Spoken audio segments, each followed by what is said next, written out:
CCTV short news നിങ്ങൾക്കായി സമർപ്പിക്കുന്നത് power guard solar system Koonamuchi. നമസ്കാരം. CCTV ഷോർട്ട് ന്യൂസിലേക്ക് സ്വാഗതം. പിതാവിനൊപ്പം യാത്ര ചെയ്യുന്നതിനിടെ പെട്ടിയോട്ടോയിൽ നിന്നും തെറിച്ചു വീണ് 6 വയസ്സുകാരൻ മരിച്ചു. കോതച്ചിറ പുത്തൻപീടികയിൽ ഹനീഫയുടെ മകൻ മുഹമ്മദ് ഹൈസിനാണ് അപകടത്തിൽ മരിച്ചത്. ചാലുശ്ശേരി ആലിക്കരയിൽ വെച്ച് വെള്ളിയാഴ്ച രാവിലെ 9 മണിയോടെയായിരുന്നു അപകടം. ജീവനെടുത്ത പെട്ടിയോട്ടോയുടെ മുകളിൽ ഇപ്പോഴും ഹൈസിൻ എന്ന പേര് തെളിഞ്ഞു നിൽപ്പുണ്ട്. പക്ഷേ ആ പേരിനുടമയായ 6 വയസ്സുകാരൻ ഇനി ഉപ്പയുടെ കൂടെ യാത്രകൾക്കില്ല എന്ന യാഥാർത്ഥ്യം തീരാനോവായി മാറുകയാണ്. ഗുരുവായൂർ ക്ഷേത്രത്തിലെ മുതിർന്ന പൗരന്മാർക്കുള്ള ദർശന സൗകര്യങ്ങളിൽ വിപ്ലവകരമായ മാറ്റങ്ങളുമായി ദേവസ്വം ഭരണസമിതി. നിലവിൽ 60 വയസ്സ് കഴിഞ്ഞവർക്ക് നൽകിവരുന്ന പ്രത്യേക ദർശന സൗകര്യം നിർത്തലാക്കാൻ ഭരണസമിതി തീരുമാനിച്ചു. ഇതിനു പകരമായി സൂപ്പർ സീനിയേഴ്സ് എന്ന പേരിൽ പുതിയ വരി സംവിധാനം ഏർപ്പെടുത്തും.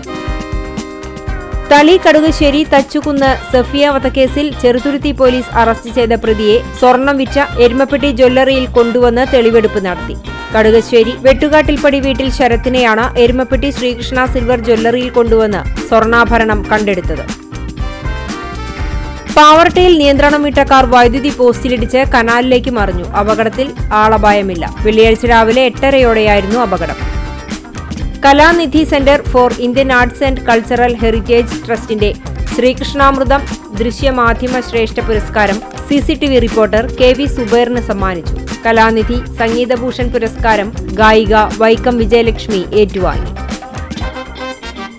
കേരള ജേർണലിസ്റ്റ് യൂണിയൻ കുന്നംകുളം മേഖലാ കമ്മിറ്റിയുടെ നേതൃത്വത്തിൽ സംഘടനയുടെ സ്ഥാപക ദിനം ആചരിച്ചു. കാണിപ്പയ്യൂരിൽ നടന്ന സ്ഥാപക ദിനാചരണം ജില്ലാ ജോയിന്റ് സെക്രട്ടറി ജോസ് മാളിയേക്കൽ ഉദ്ഘാടനം ചെയ്തു. 27 വർഷത്തെ സ്തുത്യർഹമായ സേവനത്തിന് ശേഷം ഔദ്യോഗിക ജീവിതത്തിൽ നിന്നും വിരമിക്കുന്ന പഴഞ്ഞി KSEB സെക്ഷനിലെ സീനിയർ സൂപ്രണ്ട് NK സുധാകരന് സഹപ്രവർത്തകർ യാത്രയയപ്പ് നൽകി. സമ്മാനാർഹമായ ലോട്ടറി എന്ന് വിശ്വസിപ്പിച്ച് വിൽപ്പനക്കാരനെ കബളിപ്പിച്ച് 11,000 രൂപ കവർന്നെന്ന് പരാതി. ടിക്കറ്റിലെ നമ്പർ തിരുത്തിയാണ് ഭിന്നശേഷിക്കാരനായ വരവൂർ സ്വദേശിയിൽ നിന്നും പണം തട്ടിയത്. എടക്കഴിയൂർ അഫൻസ് ബീച്ചിൽ ഡോൾഫിൻ, കടലാമ എന്നിവയെ ചത്ത നിലയിൽ കണ്ടെത്തി. ഇന്ന് രാവിലെയാണ് അഫൻസ് ക്ലബ് പ്രവർത്തകർ ഡോൾഫിന്റെ അഴുകിയ ജഡം കണ്ടത്.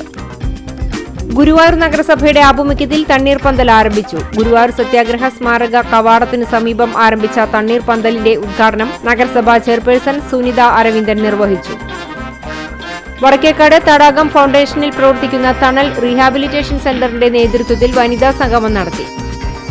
കുന്നംകുളത്തെ നാടകപ്രേമികളുടെ കൂട്ടായ്മയായ bureau of arts and recreation നേതൃത്വത്തിൽ കുന്നംകുളം നഗരസഭയിലെ ജനപ്രതിനിധികൾക്ക് സ്വീകരണവും അർഹരായവർക്കുള്ള ചികിത്സാ സഹായനിധി വിതരണവും നടത്തി. കുന്നംകുളത്തും പരിസര പ്രദേശങ്ങളിലുമുള്ള പെന്തക്കോസ്ത് സഭകളുടെ ഐക്യവേദിയായ യുണൈറ്റഡ് പെന്തക്കോസ്ത് ഫെലോഷിപ്പ് UPFന്റെ വാർഷിക പൊതുയോഗവും പുതിയ ഭാരവാഹികളെ തെരഞ്ഞെടുക്കലും നടത്തി. തൃത്താലയിൽ നിയന്ത്രണം വിട്ട കാർ വൈദ്യുതി പോസ്റ്റിലും മതിലിലും ഇടിച്ച അപകടം. യാത്രക്കാർ പരിക്കേൽക്കാതെ അത്ഭുതകരമായി രക്ഷപ്പെട്ടു. കനത്ത വേനൽ ചൂടിൽ വലയുന്ന വഴിയാത്രക്കാർക്ക് തണലായി Kerala media persons union Palakkad ജില്ലാ കമ്മിറ്റി കൂറ്റനാട് സെന്ററിൽ ദാഹജല വിതരണം നടത്തി. പെരുമ്പിലാവ് മോഡേൺ ചാരിറ്റി സൊസൈറ്റിയുടെ ആഭിമുഖ്യത്തിൽ ഔദ്യോഗിക ജീവിതത്തിൽ നിന്ന് വിരമിച്ച KSEB Pazhanji section senior superintendent NK സുധാകരന് സ്വീകരണവും സൊസൈറ്റിയുടെ കുടുംബസംഗമവും നടത്തി.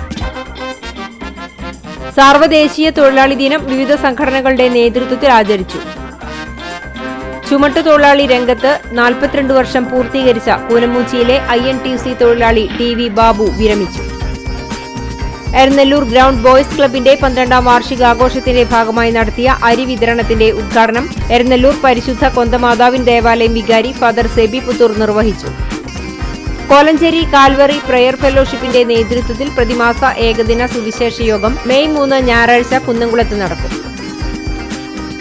Kerala electrical wiremen supervisors association Thrissur ജില്ലാ സമ്മേളനം പറപ്പൂരിൽ നടന്നു. ചെറുവത്താണി നരസിംഹമൂർത്തി ക്ഷേത്രത്തിലെ നരസിംഹ ജയന്തി ആഘോഷം ഭക്തിസാന്ദ്രമായി. CCTV ഷോർട്ട് ന്യൂസ് നിങ്ങൾക്കായി സമർപ്പിക്കുന്നത് power guard solar system Koonamuchi. ഇതോടെ ഷോർട്ട് ന്യൂസ് സമാപിക്കുന്നു. കൂടുതൽ വാർത്തകൾക്കും വിശേഷങ്ങൾക്കും ഞങ്ങളുടെ web page, Facebook page, YouTube എന്നിവ സന്ദർശിക്കുക. തത്സമയ വാർത്തകൾക്കായി www.cctv online.tv സന്ദർശിക്കുക. നമസ്കാരം.